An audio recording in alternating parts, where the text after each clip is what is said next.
Hai guys, saya Kiri. Di video kali ini saya mau ngebahas tentang Bitcoin sebagai solusi di kala resesi ekonomi global saat ini.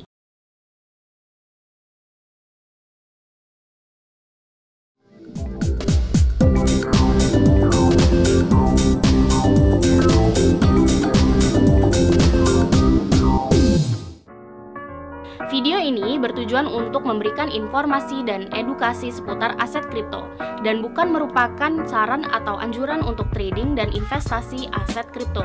Kegiatan trading harus dilakukan secara sadar, tanpa paksaan, dan paham akan resiko yang ada. Nah, menarik kan?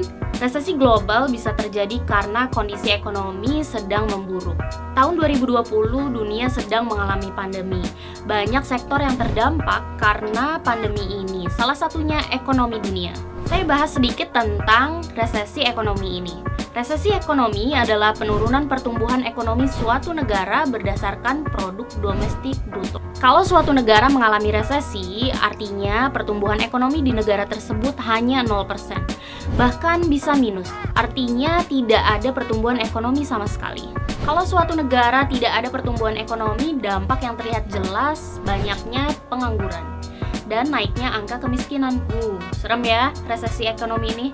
Nah, selama masa pandemi ini, gimana caranya kita bisa terhindar dari dampak resesi ekonomi? Investasi. Tapi karena keadaan ekonomi lagi lesu, harga saham forex sedang turun. Terus investasi apa dong yang nggak turun? Bitcoin dan emas. Bitcoin dibilang sebagai safe haven, yang artinya Bitcoin memiliki tingkat risiko yang rendah ketika keadaan ekonomi sedang tidak stabil. Nah, kok bisa ya? Karena karakteristik Bitcoin yang terdesentralisasi, Bitcoin tidak terikat oleh lembaga atau kebijakan pemerintah apapun. Nah, berbeda dengan saham, reksadana, ataupun emas. Oleh karena itu, Bitcoin akan menjadi yang terakhir terkena dampak ketika resesi ekonomi terjadi. Tapi bukan berarti harga Bitcoin pasti tidak akan turun. Yang perlu kamu ingat bahwa Bitcoin itu fluktuatif. Makanya, perlu kebijakan dari trader sendiri ketika trading Bitcoin mengenai target serta strategi yang dipilih masing-masing, apakah day trading atau hold long term. Lalu, kenapa ya harga Bitcoin bisa turun saat pandemi terjadi? Penyebab turunnya harga Bitcoin disebabkan karena aksi panic sell sekelompok orang yang membutuhkan uang tunai untuk memenuhi kebutuhan pokok dan menyelamatkan usaha mereka. Sekarang saya mau bandingin performa harga emas, saham, dan Bitcoin di saat resesi ekonomi sedang terjadi. Ketika pertama kali ditetapkan sebagai pandemi, harga Bitcoin mengalami penurunan yang banyak karena panic sell.